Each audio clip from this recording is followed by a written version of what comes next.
bakristo bavandimwe, Kristo Yezu akuzwe.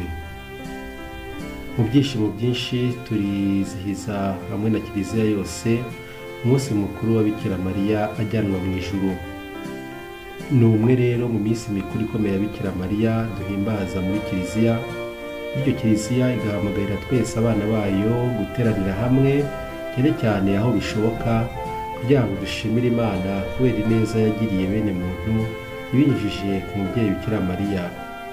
Ni koko Imana yagiriye ibintu by'agatangaza umubyeyi Bikira Mariya, izina ryayo ni ritagatifu.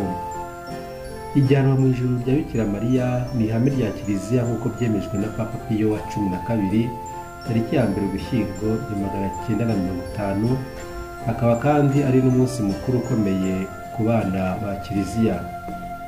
Ni indunduro y'ubuzima bwa Mariya nka nyina w'Imana ku isi, n'intangiriro y'ikuzwa mu ijuru iruhande rw'umwana we Yezu Kristo, wa wundi yabyaye akaba umuntu wataretse kuba Imana. Niwe Yezu Kristo wazamutse mu ijuru adusezeranya ko agiye kudutegurira umwanya. Mu bisekuru bya mbere by'ubukristo, abahanga benshi bibajije uko byaba byaragendekeye uwabyaye Yezu Kristo n'uburyo yarangije ubuzima bwe, yuko igitabo cy'ibyakozwe n'intumwa kimutubwiye bwa nyuma aho yakiriye Roho Mutagatifu ari kumwe n'intumwa. Inyisho za Kiliziya zidusobanurira iby'ijyanwa mu ijuru rya Bikira Mariya zigira ziti: igihe Yezu Kristo yazamutse bw'imbaraga ze Ascension, Bikira Mariya we yazamuwe n'imbaraga z'Imana, aribyo twita Assomption. Niyobera abantu tudashobora kwinjiramo ngo turiheze, rwose uwakwiha kubitekerezaho yakwibona agonze imbibi z'ubwenge bwe. Twivugire ibi gusa maze twiturize. Mariya nyuma y'ubuzima bwe hano ku isi yinjiye mu ikuzo ry'umwana we, kandi yinjiyemo n'umubiri we na roho ye.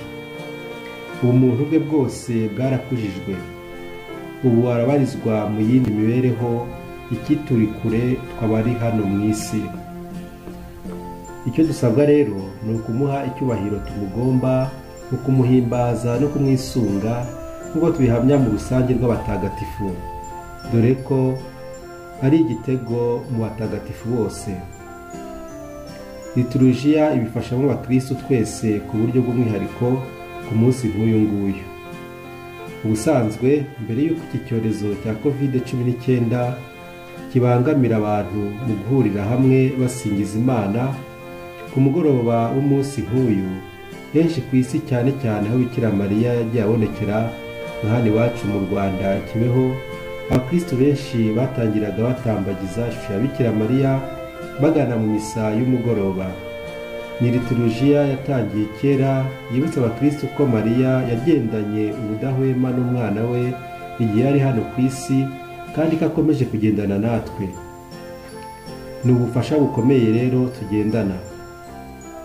Uwambitswe ikamba ry'umwamikazi mu ijuru kimwe no ku isi adukoreraho umurimo w'ubugabekazi.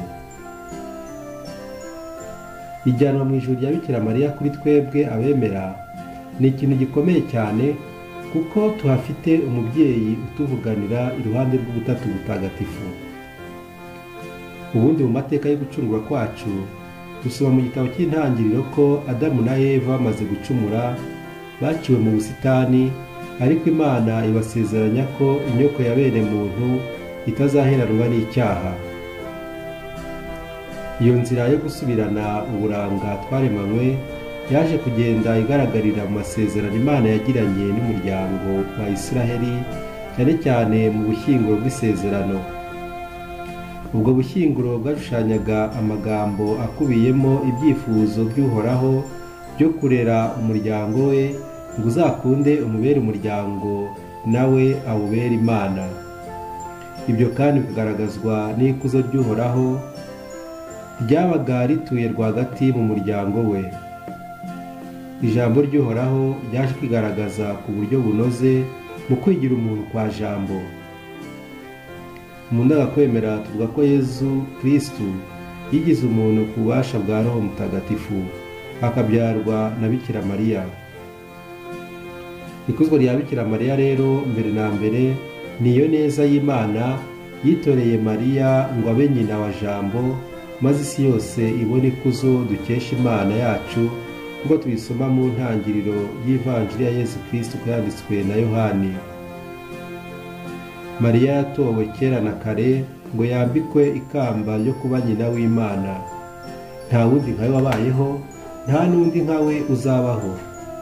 Si ibi gusa ariko Mariya yanabaye umwigishwa wa Kristu mu buryo yakiriye jambo ataravuka, akamurera, nyuma akamukurikira kugera munsi y'umusaraba ubwo twamuhaweho umubyeyi. Bavandimwe, Mariya hamwe n'intumwa yategereje isezerano rya Roho Mutagatifu, umuganura w'ingabire y'izuka rya Kristu. Kubw'umwihariko ariko Mariya niwe wasangiye na Kristu ikuzo ryo gutsinda kwe. Abakristo ba mbere ntibigeze bashidikanya kuri uyu munsi duhimbaza w'ijyanwa mu ijuru rya Bikira Mariya.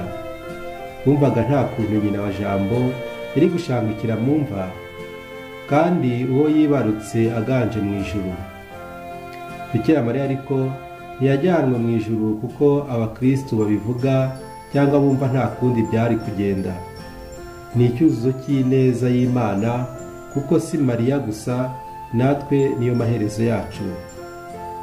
Ntitwarira rero ngo naba nawe yarahiriwe, cyangwa ngo ko tutari se ba nyina wa jambo ayo mahirwe yazatugeraho gute.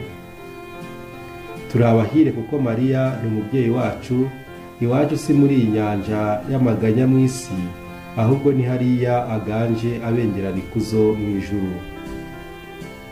Muvandimwe, hari ibintu nka bine umunsi mukuru wa Somusiyo wakwigisha twebwe, cyane cyane abanyarwanda by'umwihariko.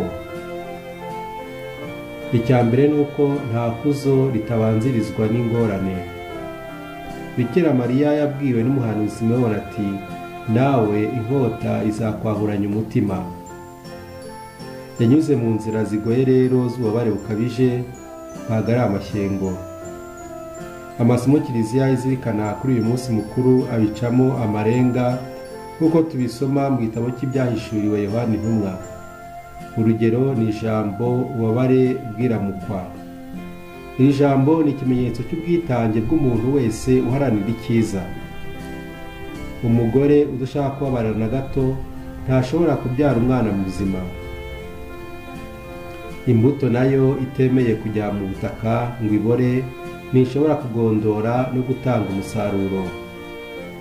Irindi jambo ni ikiyoka nyamunini gishaka kumira umwana akimara kuvuka. Ni ikimenyetso cy'ingufu z'ikibi z'abashaka guca intege no gusenya abaharanira icyiza iyo bava bakagera. Icya kabiri uyu munsi mukuru wa Somusiyo watwigisha ni uko byose bikorwa mu kwemera. Utemera nta kintu gihambaye yageraho. Utemera Imana we acika intege bwangu kubera gutinya ububabare ndetse n'urupfu. Icya gatatu ni uko umunsi mukuru wa Somusiyo ugomba kwigisha abantu kwakira impinduka ndetse n'ibyo batumva, bakakira amagorwa bahura nayo, bakarwanya ubwoba n'iterabwoba, bagaharanira kwitanga. Ngo buryo utemera kwitanga ateye nk'igiti kitagira amashami kidashobora kwera imbuto. Pawulo Mutagatifu ati, ni ngombwa rero ko twemera kubanza kunyura mu magorwa akabije kugira ngo dushobore kugera ku ikuzo ry'izuka mu bapfuye.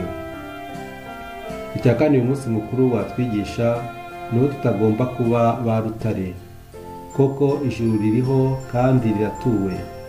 Bikira Mariya ni umwamikazi waryo, kimwe n'umuhungu we weguriwe imanza zose. Ibyo bigaragazwa n'ukuntu yagiye yigaragariza isi. Tubibona mu nyandiko zitandukanye za Kiliziya, aho zidahwema kutugezaho inyigisho nyinshi zerekeye uwo mubyeyi. Hari ubutumwa dusanga mu mabonekerwa atandukanye yagiye akorera ku isi. Kugeza ubu havuga amabonekerwa 15 ye yemewe mu rwego rwa Kiliziya y'isi yose, nubwo hararenga 400 yandi ataremerwa. Aho hose ntabwo ari ivanjiri nshya uwo mubyeyi aba atuzaniye, ahubwo abashe kutwibutsa ibyo Yezu Kristo yasize atubwiye, cyane cyane iyo dutangiye kubyibagirwa.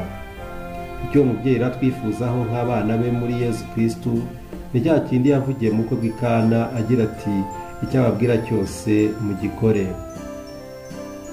Bavandimwe, mu guhimbaza uyu munsi mukuru tubonereho gusaba inema yo gupfa neza nk'uko tubizirikana muri rozari ntagatifu.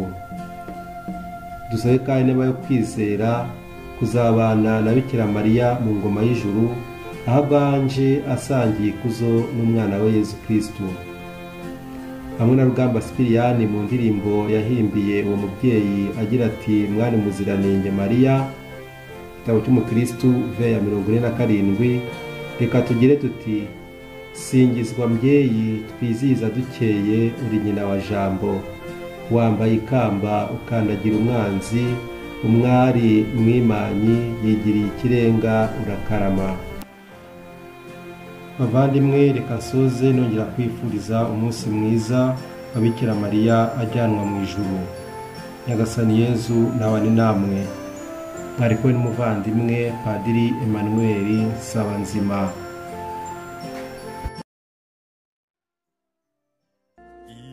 Ijuru n'isi